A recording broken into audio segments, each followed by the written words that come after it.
Crianças e jovens são a promessa de um amanhã melhor.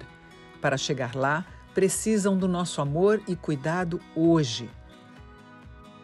Um grito de socorro não merece um horizonte despedaçado. Merece um eco de esperança. Investir no desenvolvimento de quem está em situação de vulnerabilidade transforma para sempre a vida desta pessoa. Abre caminhos, faz a sociedade progredir.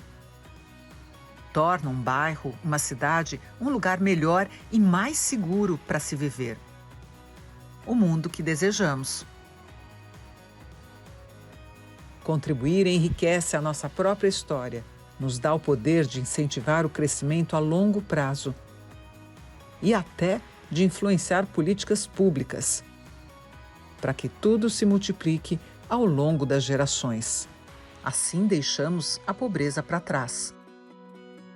Vamos ser um abraço acolhedor, a voz que diz: você é amado, você é importante. Com transparência e credibilidade, não vamos falhar. Vamos ser a diferença entre a escuridão e a luz. Saiu de frente, tirando futuros. Seja bem-vindo ao OPBBcast, o podcast da Ordem dos Pastores Batistas do Brasil. Olá, queridos pastores e líderes batistas de todo o Brasil. É com grande alegria que iniciamos hoje o podcast da Ordem dos Pastores Batistas do Brasil. Eu sou Daniel Ventura, atual diretor executivo da OPBB, e estarei aqui com vocês nessa jornada de reflexão, aprendizado e fortalecimento do nosso ministério pastoral. E esse podcast nasce com o propósito de ser um espaço de diálogo, troca de experiências e crescimento mútuo. Nós queremos abordar temas relevantes para o nosso tempo, desafios que enfrentamos no dia a dia do ministério e oportunidades para servirmos melhor às nossas comunidades e à sociedade.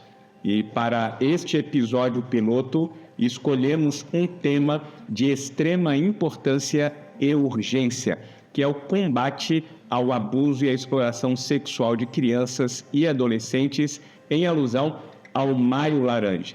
E mais do que uma campanha, este é um chamado à ação para todos nós, como líderes espirituais e agentes de transformação em nossas comunidades. E para nos ajudar nessa reflexão, eu tenho a honra de receber um convidado muito especial, Maurício Cunha, diretor da Child Fund Brasil, uma organização internacional que há décadas atua no Brasil na proteção infantil e no desenvolvimento comunitário.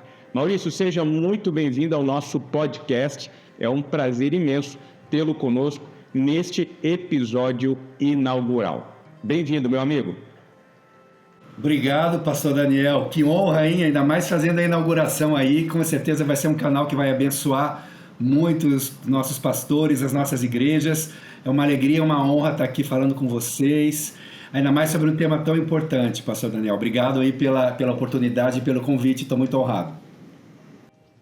Maurício, antes de nós entrarmos no tema principal, queria que você contasse um pouquinho para os nossos ouvintes aí sobre a sua trajetória, sobre a sua experiência na área de proteção infantil e como que você chegou aí à direção da Child Fund Brasil.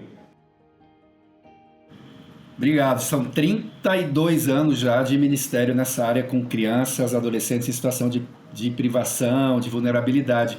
Comecei com um chamado missionário, pastor Daniel. Já era formado, já era engenheiro, já era administrador, tinha feito 2 faculdades, ainda muito jovem, mas aí o coração foi direcionando para a área de missões.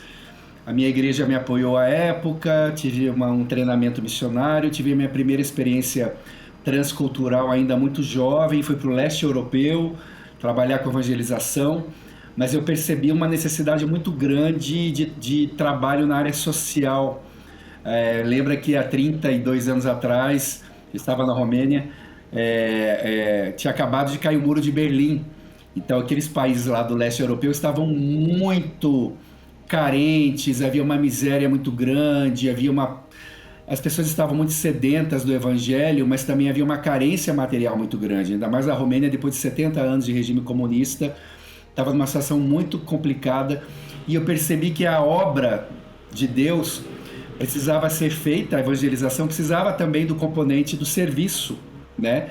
Aquilo que a gente sabe muito bem, e como cristãos brasileiros nós entendemos isso muito bem, né? E aí começou a vir o desejo de também servir nessa área social. E voltando para o Brasil, eu acabei fundando uma organização social, que é o CAD, que cresceu, hoje está em 7 estados, como serviço missionário mesmo. Então eu tive a oportunidade de começar do zero um trabalho de transformação social e de evangelização. À medida que o trabalho foi crescendo, eu fui me aperfeiçoando, fui estudando, fiz mestrado, fiz doutorado na área, fui estudando cada vez mais, inclusive os fundamentos teológicos, né, para a ação social cristã. Eu fui também me envolvendo com ações de advocacy, de incidência política, porque eu fui vendo que este é também um componente importante da transformação. Então, pude atuar como secretário municipal da área de assistência social, saúde, depois eu fui eleito conselheiro nacional de assistência social, eu ia a Brasília todos os meses, conselheiro nacional de políticas sobre drogas também, e fui estudando muito essa parte da assistência, do desenvolvimento, mas também da incidência política, o que culminou com uma grande experiência que eu tive de servir como secretário nacional dos direitos da criança e adolescente em Brasília por 3 anos, aí a responsabilidade de cuidar dos direitos de todas as crianças brasileiras, né? É uma grande responsabilidade, foi uma experiência maravilhosa, entendo que foi a extensão do meu chamado missionário, e quando esse tempo todo também trabalhando com consultorias, com algumas outras organizações dentro e fora do Brasil, e também publicando livros, né? Eu cheguei a publicar 4 livros nessa área, todos com esse viés também de juntar a teologia, a missiologia com a questão social. E em 2022 eu tive também a felicidade, a bênção de receber o convite para assumir a direção do Child Fund para o Brasil. O Child Fund é uma organização grande, está em cerca de 70 países, abriu essa vaga para a direção do Brasil, e eu entendi, por ser o Child Fund, né, que era um momento, uma organização que eu já conhecia, já respeitava, já tinha feito inclusive uma consultoria para o Child Fund, que valia a pena sair do poder público à época e entrar nessa organização. Então isso já vai fazer 3 anos, e acho que foi a decisão correta, porque tem sido uma experiência extraordinária poder servir no Child Fund, dentro desse mesmo chamado, direcionamento de Deus, essa vocação de cuidar dos mais vulneráveis, especialmente os pequeninos aqui no nosso país. Amigo, é uma grande alegria ouvir a sua história, mais do que isso, ser inspirado, porque você é um exemplo de algo que a gente tem refletido e comentado aqui com alguns líderes, sobre a importância de termos agentes do reino de Deus alocados nas 7 áreas de influência da nossa sociedade. E a gente percebe de forma muito clara que você é uma expressão dessa Imago Dei que não se limitou às paredes do templo, mas que se dispôs a alcançar esses espaços onde as pessoas vivem, pensam, criam, decidem.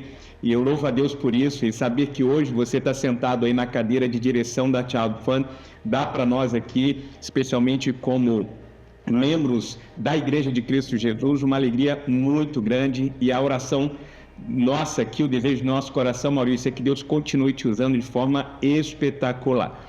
Como eu disse no início, nós estamos aí encerrando o mês de maio, conhecido como um mês de extrema importância dedicado à conscientização e ao combate ao abuso e à exploração sexual de crianças e adolescentes.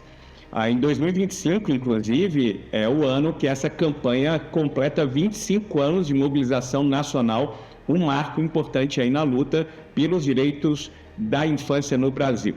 E para começarmos essa conversa, eu queria que você explicasse um pouquinho para quem está aí acompanhando a gente, o que é o Maio Laranja e por que essa campanha é tão importante para a sociedade brasileira. Maravilha. O 18 de maio é o Dia Nacional de Combate ao Abuso e Exploração Sexual de Crianças e Adolescentes. Essa é uma lei que realmente já tem 25 anos.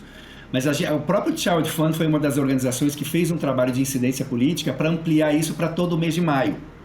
Então antes era só no 18 de maio. Por que 18 de maio? Isso é em homenagem à menina Araceli Crespo, que infelizmente aos 8 aninhos de idade foi brutalmente drogada, estuprada e morta em Vitória, no Espírito Santo, em 1974, e até hoje os seus assassinos nunca foram punidos. Então, em homenagem a Araceli, que morreu no dia 18 de maio, foi instituído este dia. Nós começamos a incidir politicamente para ampliar, para a gente ter um mês inteiro para falar sobre essa temática, porque essas campanhas são importantes, né? Diante de uma sociedade com tantas narrativas e tantas distrações, é importante ter uma época onde a gente foca numa temática. Quando a imprensa chama para a gente fazer entrevista sobre a temática, quando a OPBB chama para um podcast, né? E a gente consegue dar visibilidade para esse tema. Então a gente conseguiu que isso fosse aprovado como lei federal em 2022, inclusive eu era secretário nacional da criança. E o mês de maio é o mês que a gente chama a atenção da sociedade. E de fato, pastor Daniel, é um tema muito relevante, porque os índices de abuso de violência sexual contra crianças no Brasil e no mundo, mas vamos falar do Brasil, são altíssimos, são estarrecedores. Lembro que o abuso sexual é uma coisa e a violência sexual é outra coisa completamente diferente. São dois componentes da violência sexual. O abuso sexual ele é intradomiciliar, ele é intradoméstico, na grande maioria dos casos, cerca de 80%. Ele é feito por pessoas de confiança da criança e da família. É muito triste, ele é insidioso, ele é silencioso, ele tem um número altíssimo de vítimas no nosso país, infelizmente. E a exploração sexual ela já tem fins comerciais, né? Ela também é muito cruel, ela é considerada pela OIT, né? A Organização Internacional do Trabalho, uma das piores formas de exploração da vida humana, do trabalho humano, né? Você explorar sexualmente crianças e adolescentes. Ela é mais visível, né? Porque ela está aí nos postos de gasolina, nas rodovias federais, mas num certo sentido, ela é até mais fácil de combater, né? Mas ela é muito grave também. E o Brasil, algumas estatísticas apontam que nós somos o segundo país do mundo em exploração sexual. Então, ambas as problemáticas são muito graves. Nós, como cristãos, estou falando com líderes cristãos evangélicos, isso está dentro da igreja, porque nós também representamos essa sociedade, né? E certamente muito dos atendimentos pastorais está relacionado também à violência. Nós temos algumas estatísticas muito graves e tristes de estudos científicos, laboratório da infância da USP, por exemplo, e outros, que apontam para números alarmantes. De 1 a cada 4 a 5 mulheres, por exemplo, no Brasil, sofre algum tipo de violência sexual na infância. Então isso vai chegar depois lá nas igrejas também, porque isso vai trazer problemas de toda a ordem. E de 1 a cada 5 a 6 homens também sofre violência sexual no Brasil, na infância ou adolescência. Então é algo gravíssimo que está aí, está matando as pessoas. Posso usar um pouco aqui da linguagem espiritual. Eu entendo que essa é uma das formas em que o nosso inimigo mais destrói a Imago Dei. Como que você destrói a Imago Dei? A dignidade intrínseca que Deus nos colocou lá na ordem criacional, ao sermos criados à imagem dele, né? Pela violência contra a criança. É uma maneira de você destruir a dignidade, ferir esta dignidade intrínseca que nós carregamos. Então é algo extremamente cruel e que traz sequelas para o resto da vida e que está nas igrejas, né? Seja as pessoas trazendo as sequelas das suas dores da infância, seja até, infelizmente, casos de violência que temos nas famílias das igrejas e, eventualmente, até perpetrados por líderes eclesiásticos. Então é algo que nós devemos, de fato, combater veementemente. É lamentável a gente saber histórias como você destacou aí da menina Araceli e saber que nós temos algumas Aracelis espalhadas pelo nosso Brasil. E, na verdade, os números são alarmantes Nós temos aí aproximadamente 80 mil denúncias de abuso contra crianças e adolescentes registradas anualmente no Brasil. E os dados apontam que 80% desses casos acontecem dentro do ambiente familiar. E olha, Maurício, a gente está falando aqui daqueles dados que foram formalmente denunciados. E além disso, a gente tem aí 124 crianças e adolescentes que acabam sofrendo violência sexual diariamente, então, no nosso país. E a minha pergunta é, como que você, que lida aí diariamente e já há um bom tempo, na verdade, com essa pauta, você avalia esse cenário?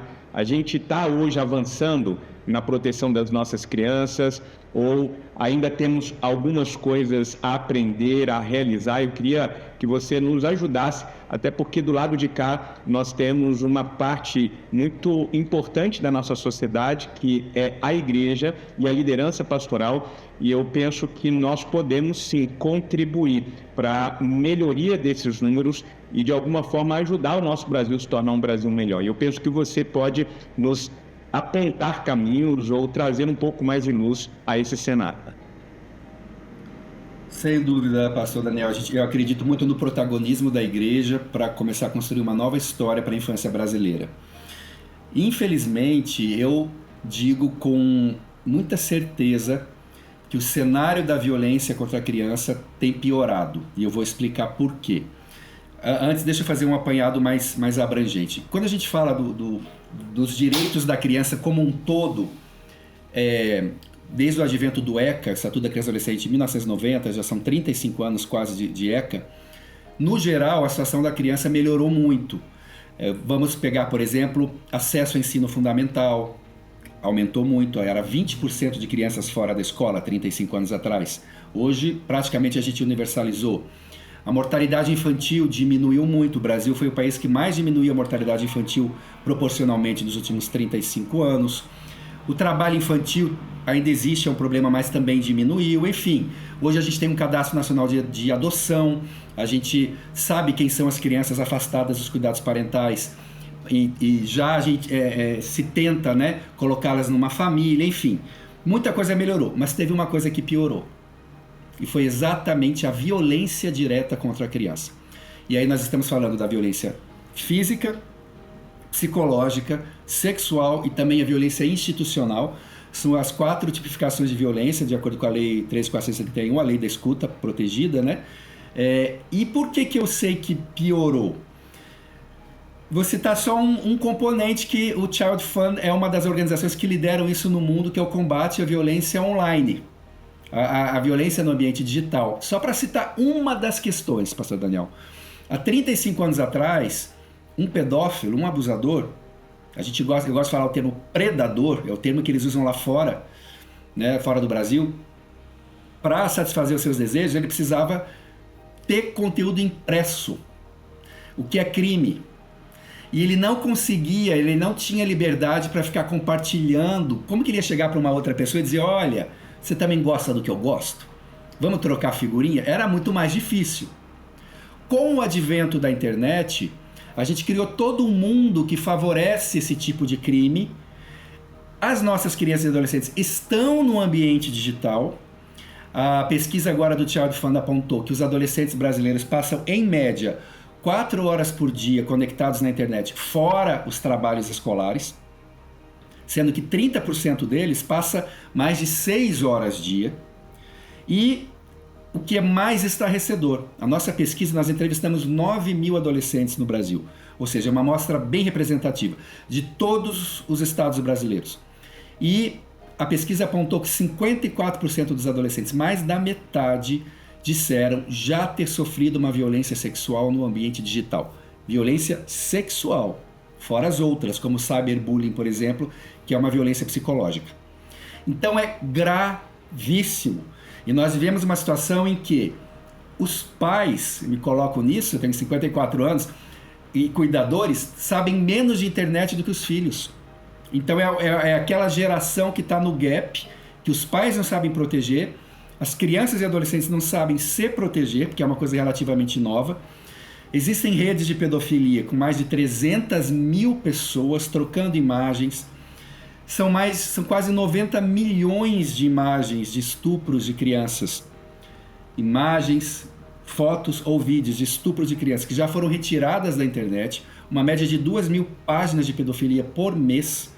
Ou seja, estou falando de um business, estou falando de um negócio que surgiu, estou falando de uma violação que não havia, porque antes o que havia o abuso offline. Hoje o abuso existe e ele ainda é registrado numa foto, num vídeo, e se eterniza na internet. Então, é por isso que eu posso com certeza afirmar que a violência aumentou, porque tem todo esse componente digital que trouxe. O adolescente hoje ele tem acesso ao conteúdo danoso e pornográfico, que é danoso ao seu desenvolvimento afetivo, cognitivo, de uma maneira muito mais fácil que a nossa geração não tinha. Para além disso, aí eu tenho uma teoria, aí eu não tenho comprovação ainda de estudos científicos, né, mas é uma suposição, né, é uma hipótese muito factível. Muitas pessoas acreditam também que o livre acesso à pornografia que a internet trouxe aumentou os casos de pedofilia. Porque mesmo pessoas que não teriam, né, a pedofilia estruturada como um problema, que é um CID, é um problema psiquiátrico incurável, acabam indo para esse tipo de experiência sexual incentivados por conteúdos pornográficos.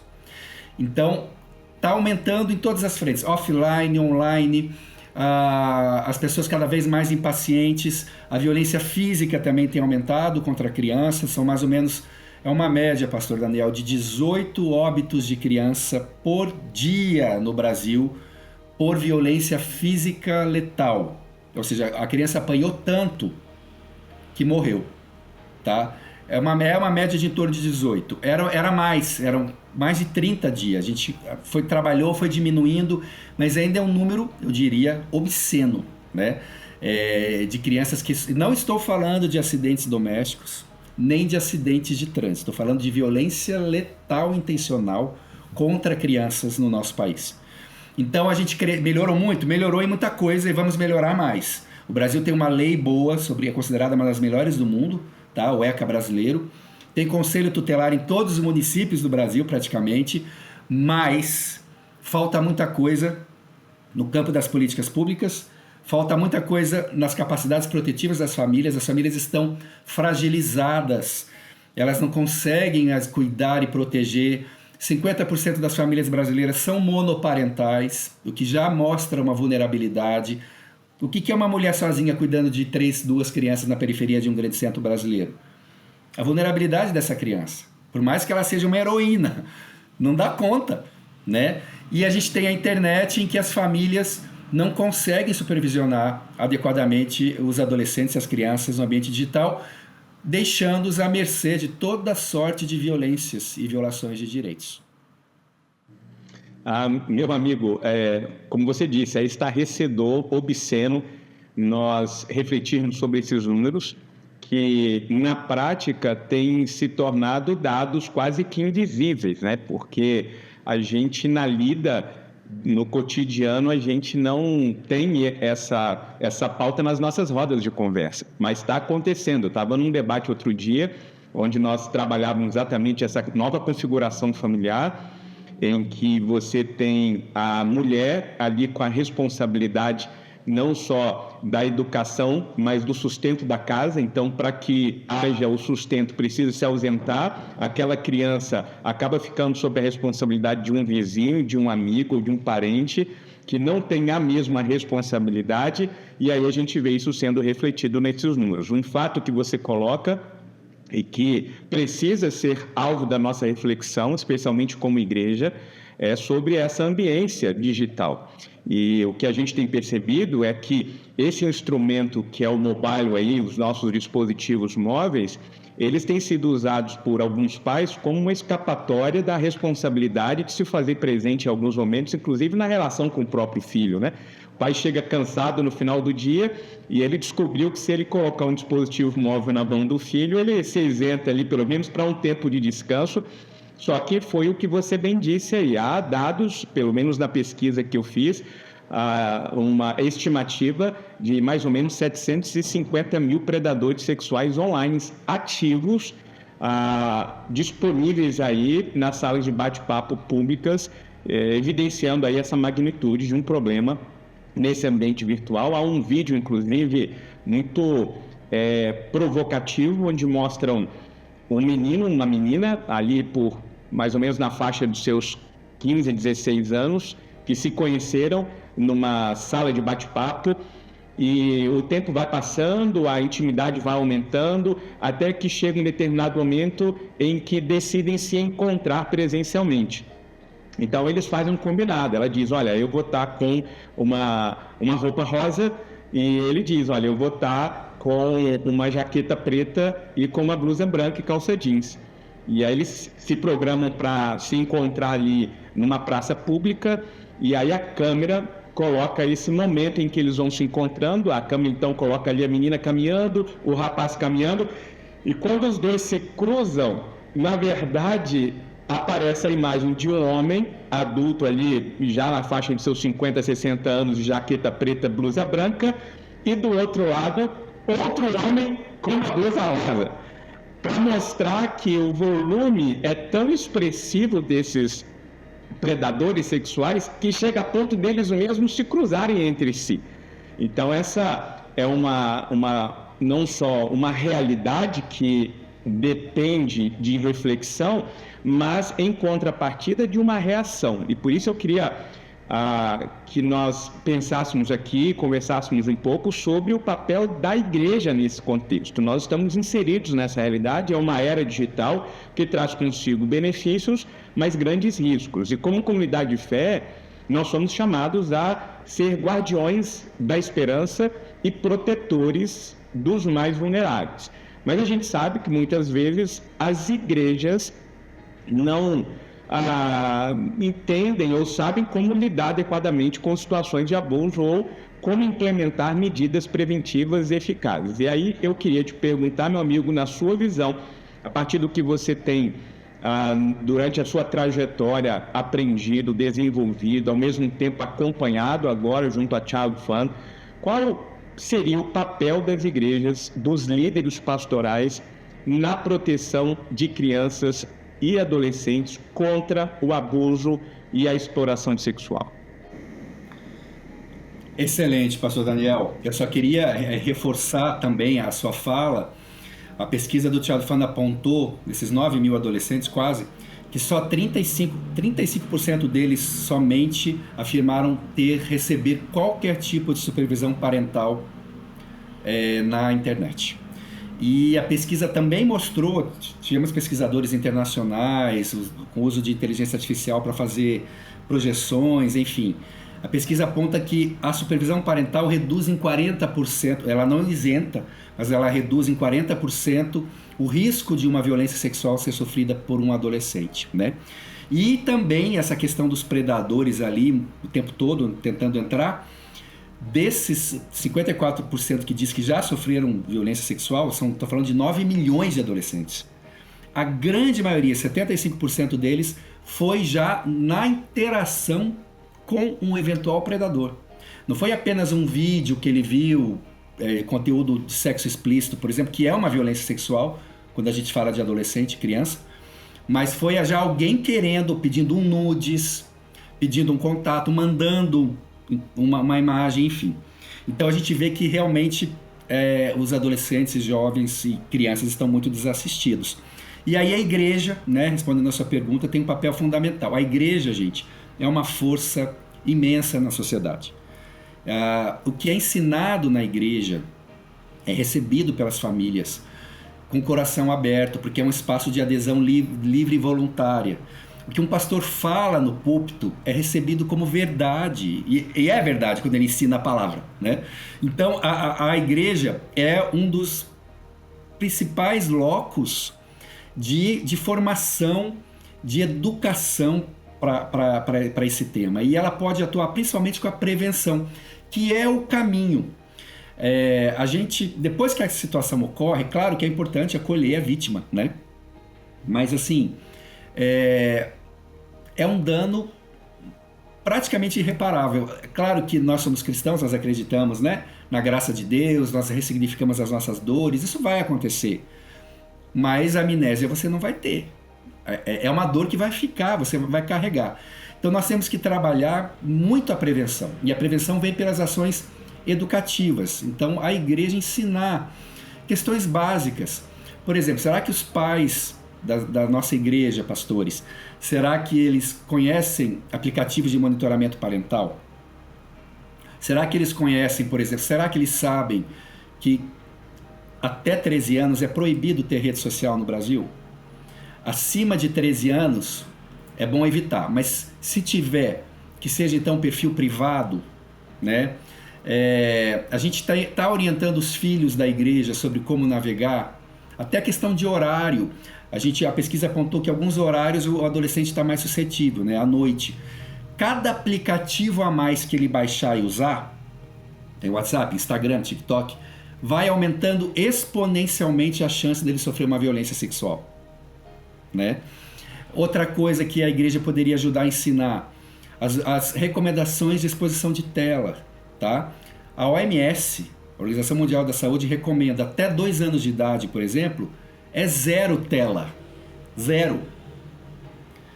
A partir dos 2 anos, é até 1 hora por dia de tela, é aceitável. 1 hora, depois você vai subindo 2 horas dia, não mais que 2 horas dia de tela para um adolescente.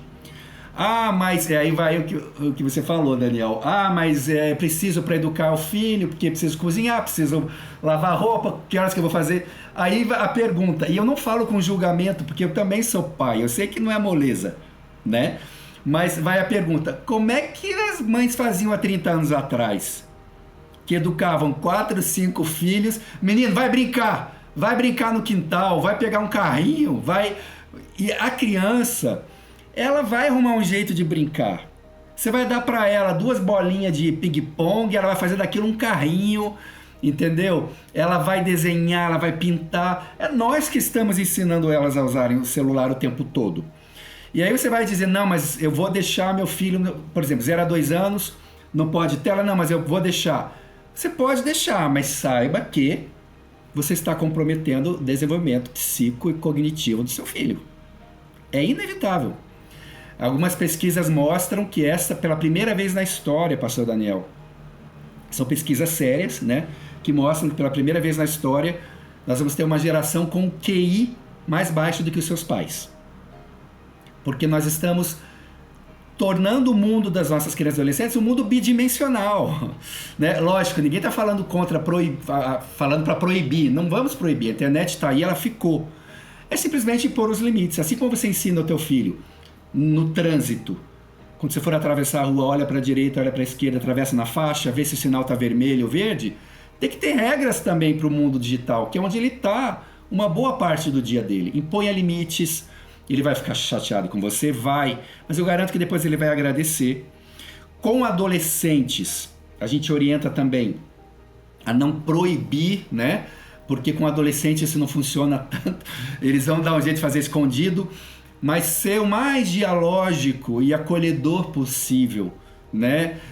Conversar sobre isso com o adolescente, trazer um ambiente de não julgamento para que ele possa trazer também as suas inquietações, né? Então tudo isso, quem tem mais condições de fazer na sociedade, na minha visão, são as famílias da igreja, porque elas já têm uma tendência maior, né, a proteção da criança, elas já têm uma consciência maior sobre o mal que há no mundo, elas recebem orientação pastoral e respeitam esta orientação, porque às vezes a escola não vai dar, então qual é a outra instituição que vai dar? Não é a própria mídia, muitas vezes, nem as plataformas. Então vai ter que vir de alguma outra instituição, a igreja. Então isso pode ser tema de escola dominical. O próprio Child Fund tem cartilhas de orientação para crianças mesmo, para adolescentes e para os pais, de como que os pais podem proteger os seus filhos no ambiente digital. A igreja daqui a pouco pode estar criando o dia do brincar, alguma coisa assim, para estimular o fortalecimento dos vínculos, né? E os pais brincarem junto com os filhos.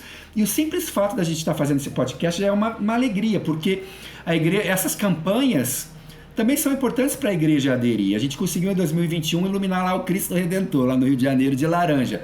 Por que não mais igrejas jogando lá uma luz laranja? Mês de maio, esse é o mês para a gente discutir isso aqui. Vamos falar sobre isso. Trazer esse tema para a escola dominical, uma pregação, o pastor direcionar naquele mês, direcionado para o tema da criança, que é central nas Escrituras. Está lá na Bíblia, não tem como fugir.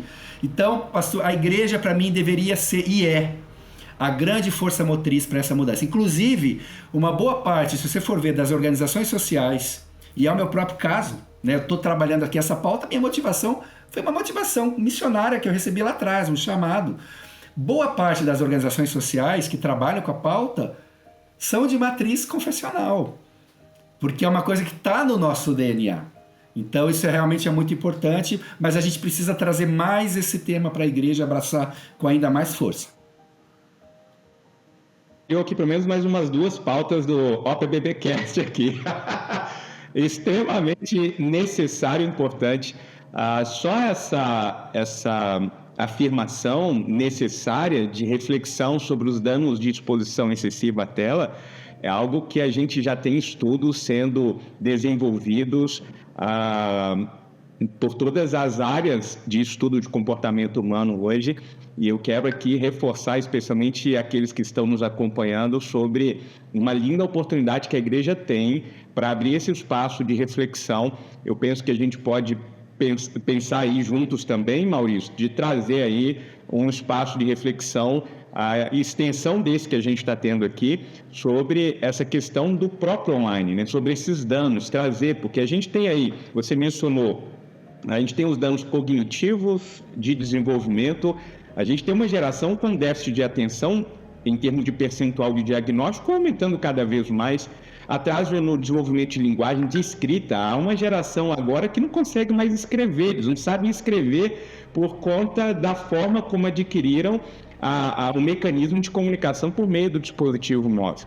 Aí a gente tem uma geração, por conta do comprometimento emocional, ansiosa, depressiva. Nós temos crianças hoje com 9, 10 anos de idade tomando antidepressivo. A baixa autoestima, porque você começa a criar padrões instagramáveis e você começa a ferir a sua própria identidade como pessoa. Isso te leva a um isolamento, embora a gente esteja conectado. A gente tem visto muita criança hoje emocionalmente desconectada, e por aí, meu amigo, a gente vai ter uma série de desdobramentos com alguns danos irreversíveis que vão impactar a vida dessa criança permanentemente por conta de algumas ações preventivas que poderiam ter sido realizadas, e a gente entende a importância desse espaço, que é de conscientização, por isso que a gente está aqui conversando, e que você que está acompanhando a gente, de alguma forma, reproduza isso aí na sua comunidade, porque, como o Maurício bem disse aqui, nós somos os últimos guardiões, enquanto igreja, dos valores, dos princípios, sobretudo no que diz respeito à nossa identidade como obra-prima da criação de Deus. E a mordomia do nosso corpo, da nossa integridade, é responsabilidade, pelo menos no que diz respeito à instrução, a acompanhamento da igreja. Mas eu preciso falar disso aqui, meu amigo. A igreja, você bem disse, é um espaço acolhedor, é um espaço de confiança, mas por conta disso, a igreja pode, infelizmente, se tornar vulnerável à atuação de predadores sexuais, especialmente quando a igreja não possui protocolo de segurança e de formação adequada. Lamentavelmente, nós sabemos de casos de abuso que também acabam ocorrendo em ambientes religiosos, que é extremamente doloroso e, mais do que isso, é contraditório com a nossa missão enquanto igreja. Então, a minha pergunta é como que podemos lidar com essa realidade e criar uma cultura de vigilância, de transparência e de responsabilidade nas nossas comunidades de fé. Esse é um ponto super importante. Por alguns anos, nós trabalhamos também com a criança vítima. Hoje o trabalho do Child Fund é muito na área de prevenção, mas eu trabalhei, minha esposa inclusive trabalhou num projeto de atendimento às crianças já vitimizadas de fato, né? Era o projeto Sentinela à época. E infelizmente, eu diria a maioria, tá? A grande maioria dos abusadores estavam em igrejas evangélicas. porque a igreja acaba sendo um espaço de relativa segurança para esse tipo de criminoso. Muitas vezes ele está lá com a linguagem religiosa, está se refugiando ali dentro, né, acima de qualquer suspeita. Ele tem acesso às crianças nesses espaços, muitas vezes também. A gente pegou alguns casos de igrejas assim, de uma matriz mais neopentecostal, eu diria, sem nenhuma crítica a essa matriz, mas acontecia de que a culpa do fato era terceirizada para o diabo. Inclusive mães, mulheres coniventes com a situação, não, mas não foi ele, foi o diabo. Então, uma super espiritualização do discurso, quase como uma justificativa da violência e do abuso. Pegamos isso acontece, isso é real. Muitos casos de abusos no ambiente eclesiástico, em retiros, em acampamentos. É um espaço também de risco, né? Pela sua própria essência, pela sua própria natureza. Nós defendemos, pastor Daniel, que as igrejas tenham os seus protocolos e as suas políticas de proteção instituídas. Isso aí é segurança, inclusive, para a liderança da igreja. São ações simples, e o Child Fund é uma das organizações que ensina a fazer isso, nós somos a única. Ações simples, mas importantes, que tenham dependendo do tamanho da igreja, né, da condição, mas que tenham um comitê de proteção da infância. As pessoas que trabalham com o Ministério Infantil têm que ser pessoas comprovadamente idôneas, que obviamente não tenham tido problema com qualquer tipo de violência, de violação de direitos de criança. Algumas atitudes simples, por exemplo, nenhum adolescente é atendido isoladamente, sozinho. Duas pessoas atender, por exemplo, uma adolescente relatar um caso de um abuso sofrido ou uma carência emocional, isso é um componente, é muito perigoso, né? Um atendimento individualizado. Tenha sempre alguém junto. Unidades, né? Espaços de atendimento, inclusive pastoral.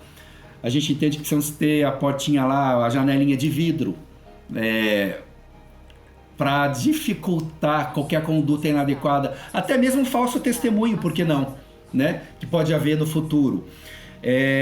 Banheiros com aquela porta que você consegue ver se tem duas pessoas lá dentro ou não, por incrível que pareça, isso é importante. Câmeras de acesso a banheiros, né? Para saber a movimentação, capacitação do Ministério Infantil nessa área, capacitação das famílias periodicamente sobre isso, né? Como eu já falei, 80% dos abusos são perpetrados por pessoas de confiança da família da criança. Então evitar dormir na casa de Beltrano, fulano, cicrano, porque você não sabe, às vezes nem é a pessoa que foi dormir na casa dele, mas a outra pessoa foi lá também. E muitos casos de abuso acontecem, então evitar, orientar as famílias para que evitem isso. São várias dicas, são várias orientações que as igrejas podem dar, simples, mas que podem fazer a diferença entre uma vida saudável e uma vida completamente destruída. E no atendimento pastoral, o que eu tenho para dizer é o seguinte, que já certamente muitos pastores nos ouvindo: acolha a vítima, cuidado com estereótipos de julgamento. E aqui eu vou dar uma estatística também científica, de pesquisa social. 94 a 95% dos casos, quando uma criança, um adolescente relata um abuso sexual, isto é verdade. Existe um mito de que a criança mente, a criança fantasia, e blá blá blá blá. Não. A criança não tem toda essa imaginação assim. Ela não é tão fértil, principalmente criança, a ponto de inventar um abuso sexual. Então ela está falando a verdade. Os outros 5% podem ser casos em que um adulto induz uma criança contra um outro adulto, induzindo falsas memórias para prejudicar um outro adulto. São os casos de alienação parental, tá? Uma mulher que quer prejudicar o marido, ela está com ódio do ex-marido e ela pode trazer isso. Mas são minoria. Então eu estou falando isso para dizer, acolham a queixa, acolham. Quando uma criança chega a relatar um fato assim, já é um caso muito grave, porque a criança vai tender geralmente a se fechar, porque a criança ou adolescente que sofre um abuso, ela sente culpa, mesmo sendo vítima. Ela sente culpa, sente vergonha e sente medo. Então, o que faz uma pessoa com culpa, vergonha e medo? Ela vai se fechar. E também é importante orientar a igreja e as famílias estar atentas a sinais comportamentais, porque, como eu falei, a criança não vai verbalizar, às vezes ela nem entendeu direito o que aconteceu com ela, mas ela sabe que foi uma coisa muito ruim, mas ela vai falar por outros sinais. E aí a própria igreja pode identificar. Sabe aquela criança que era super alegre na escola dominical? Estava lá na frente, brincando, de repente está retraída, fica lá atrás, está muito quieta, está mostrando sinais de terror, se reinfantilizou, o adolescente se automutilou, enfim, são alguns sinais de que esta criança, esse adolescente, pode estar sendo vítima de violência. A gente chega, então, meu amigo, eu acho que a gente precisa aproveitar esse momento, que para mim é o ponto central da nossa conversa, e falar de algo que surgiu, inclusive, na leitura desse cenário, que foi o programa Igreja Guardiã, uma iniciativa conjunta da Child Fund e da OPBB, um programa que surge como resposta proativa e determinada a esse problema de violência contra crianças e adolescentes, lembrando, como você bem disse, especialmente em um contexto onde 80% dos casos acontecem ali com as pessoas que são próximas à família. Então eu queria pedir para que você explicasse um pouco mais detalhadamente o que é o programa Igreja Guardiã, qual o objetivo dele e como que ele funciona na prática.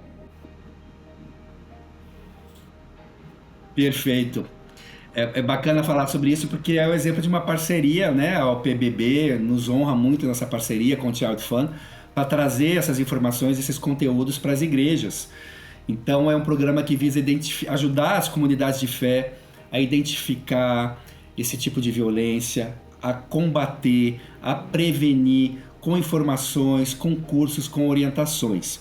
Nós temos um site super fácil, ninguém vai esquecer, igrejaguardiã.com.br, é o nosso nome, né? igrejaguardiã.com.br, onde lá fala sobre o programa e já trazemos também recursos e materiais. Nós temos um curso filmado, são cerca de 20 horas, você somando a apostila de estudos e as aulas, as videoaulas. O pastor Daniel participa, ele ministra uma videoaula.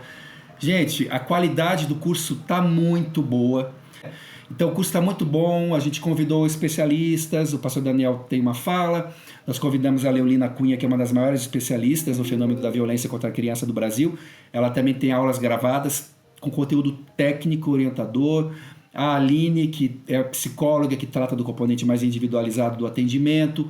Então esse curso já está disponível, pessoal. Vocês podem acessar de graça no site Igreja Guardiã. E, pastor Daniel, uma notícia boa, né?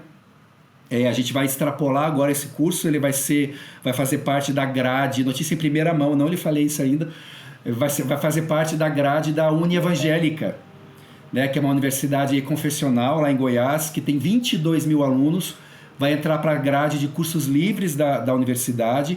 E também uma outra excelente notícia, a gente já vai começar, já está exportando, ele vai ser adotado por igrejas do Paraguai, já estão traduzindo para o espanhol, e vai ser certificado por um seminário teológico lá no Paraguai, também como um curso livre. Então a gente começou muito despretensiosamente e já estamos aí entrando em instituições formais de ensino, inclusive fora do país. Então está à disposição e a gente quer colocar também outros materiais. Esse é só o primeiro curso, tá? Tá muito bom, tá muito bem gravado, tá? As aulas são de qualidade, não é algo cansativo, o conteúdo são vídeos curtos, o material impresso é de altíssima qualidade e a gente espera depois ter outros cursos também disponíveis dentro do nosso programa Igreja Guardiã. Para nós, amigo, foi um grande privilégio e honra poder participar desse projeto e saber que, como você bem disse, né, de maneira despretensiosa, a gente não imaginava onde esse programa alcançaria não só adesão, mas apreciação e a gente quer reforçar você que está acompanhando aqui o nosso podcast a fazer esse movimento, chamar a sua liderança, aqueles que servem na área infantil da igreja, as próprias famílias, a acessarem igrejaguardiã.com.br, a se inscrever e a fazer esse percurso. É um percurso curto, mas muito profundo, onde você terá ali informações tecnicamente, mas ao mesmo tempo simplificadas, de entendimento desse cenário e como se comportar diante dessa realidade. E você bem disse aí, Maurício, sobre a surpresa que a gente teve aí de universidades e de seminários entender a importância disso e acoplar isso dentro das suas grades. Você teria hoje condições de compartilhar algum testemunho que já foram oriundos ou histórias aí a partir da experiência do programa Igreja Guardiã, impactos concretos que já têm sido observados aí de pessoas e igrejas que passaram aí pelo curso, que pode ser compartilhado com a gente aqui? Temos algumas igrejas já certificadas. A gente gosta depois de dar um selo quando a igreja participa de todo o processo. Temos muitos indivíduos relatando também. Uma igreja certificada, por exemplo, recentemente foi uma igreja grande do ABC Paulista, lá em Santo André, além do véu. A própria, o pessoal lá do Paraguai, que é da Mais Que Vencedores, que, salvo engano, é a segunda maior igreja evangélica do país, também ficou muito impactado com o curso, tanto que está levando para lá e certificando. E muitos indivíduos, né, que relatando a importância que o curso foi na sua própria vida, pessoas que atuam no sistema de garantia de direitos, cristãos que atuam com políticas públicas nessa área. Então a gente percebe que tem sido uma ferramenta legal, graças a Deus está usando, mas a gente quer pedir o apoio de vocês na divulgação. Ainda queremos alcançar muitas pessoas com esse conteúdo. Maravilha, meu amigo. Outro dia eu recebi uma mensagem privada de uma mulher que narrou de forma resumida problemas que ela teve na infância com relação à experiência de abuso e a gratidão que ela expôs a Deus por essa iniciativa, por saber que isso poderá prevenir outras meninas, né, no presente e no futuro, que por conta da sua família, da sua comunidade de fé, ou das pessoas próximas serem habilitadas com aquilo que nós estamos oferecendo hoje. Ela louvou de forma muito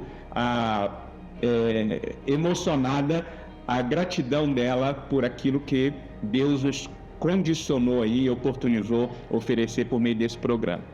A gente está chegando aí ao final do nosso episódio, numa conversa extremamente rica, esclarecedora, e eu queria, querido Maurício, para concluir, que você desse uma mensagem aí final, né, que para os nossos pastores, para os nossos líderes que nos ouvem, sobre essa importância de na função que exercem, né, na posição que ocupam, de se engajarem ativamente nessa proteção de crianças e adolescentes. Obrigado pela oportunidade, é uma honra estar falando com vocês. Eu não preciso ensinar padre a rezar a missa. A gente sabe da importância da criança na Bíblia. O próprio Jesus colocou a criança no centro do reino, levantou-se indignado contra aqueles que impediam as crianças de se achegarem a ele e serem abençoadas por ele, e trouxe palavras de advertência muito sérias contra aqueles que fazem tropeçar esses pequeninos. Então, é uma questão central. Existe uma batalha espiritual muito forte em torno da questão da criança no Brasil e no mundo. Nós precisamos da igreja nessa luta, nessa batalha. Contamos aí com as lideranças para trazerem esta influência para as suas comunidades de fé. Vocês são autoridades espirituais, vocês são grandes educadores aonde vocês estão, seja do púlpito, seja no exemplo que vocês dão para a congregação, falando para os líderes. E eu concluo dizendo também, colocando o Child Fund à disposição de todos vocês e todas as igrejas. Entra lá no nosso site, o Fundo para Crianças, né? childfundbrasil.org.br. O nosso nome em inglês é um pouquinho complicado talvez para alguns, mas se você digitar lá apadrinhamento.org.br, vai ser direcionado para o nosso site. Nós trabalhamos com apadrinhamento de crianças e contamos muito com as igrejas do Brasil para alcançar mais crianças. A maior parte da nossa base de apoiadores, de padrinhos e madrinhas são das igrejas evangélicas. Então é muito importante a nossa parceria com vocês. E eu concluo também com uma frase, para sair do nosso lugar comum aqui é a Bíblia, nossa regra de fé, mas eu vou trazer uma frase do Nelson Mandela. Ele disse o seguinte: não há revelação mais nítida da alma de uma sociedade do que a forma como ela trata as suas crianças. Então vamos fazer essa reflexão e vamos pensar também na igreja. Talvez não há revelação mais nítida da alma da igreja do que a forma como ela trata as suas crianças. Obrigado, pastor Daniel. Gratidão nossa, amigo, por compartilhar aqui o seu conhecimento, a sua experiência conosco. É sempre um privilégio tê-lo aqui próximo a nós e de maneira muito especial nesse primeiro episódio, você como nosso primeiro convidado. A todos os pastores e líderes que nos acompanharam nesse episódio, eu quero fazer um convite muito especial, que você se junte a nós nesse movimento. Como o Maurício disse, a Child Fund é uma organização humanitária focada a cuidar das crianças que já estão em estado de vulnerabilidade. O programa que nós desenvolvemos, o programa Igreja Guardiã, é um programa preventivo. Só que a gente sabe, como os números apontaram na nossa conversa, que existe uma realidade nua, crua, cruel, que está aí posta e muitas dessas crianças precisam encontrar refúgio, cuidado. E você pode participar desse movimento de forma voluntária, apadrinhando uma criança. Nós tivemos, inclusive, no nosso congresso desse ano, lá em Fortaleza, uma experiência magnífica de uma criança que foi apadrinhada, que foi acompanhada pelo Child Fund, sair do meio da plateia, subir no palco e contar como que a vida dela foi ressignificada por conta do apadrinhamento de uma pessoa. Então você pode ser hoje a extensão das mãos de Deus sobre a vida de uma criança e entenda, cuidar de uma criança é transformar as suas gerações futuras. Então você pode ser hoje essa expressão dos céus na vida e na história de crianças que por razões adversas foram esbarradas pela crueldade, pela maldade. Então participe aí, apadrinhamento.org.br, e saiba que esse movimento, por mais que pequeno seja, ele tem um impacto gigantesco na vida de uma pessoa. E junte-se a nós nessa missão de proteger as nossas crianças, se capacitando e divulgando aí o site igrejaguardiã.com.br. Vá lá, conheça o programa, se inscreva e coloque a sua igreja como pertencente a essa rede de proteção. Juntos, podemos fazer a diferença na vida de tantas crianças e famílias que precisam de apoio, de orientação e de proteção. No próximo episódio, a gente continua abordando temas relevantes para o nosso ministério, para aquilo que Deus tem colocado na nossa mão, e eu quero te desafiar a não ficar de fora, a nos acompanhar. Inclusive, você que participou, assistiu aqui, compartilhe este link com alguém e permita que essa pessoa seja abençoada como você foi. Que Deus abençoe ricamente a cada um de vocês em seu chamado e em seu ministério. Até o próximo. Acesse o nosso site www.opbb.org.br e conheça todos os benefícios disponíveis para pastores e suas igrejas. Siga a Ordem dos Pastores Batistas nas redes sociais, @OPBB Nacional, e fique por dentro de todas as novidades.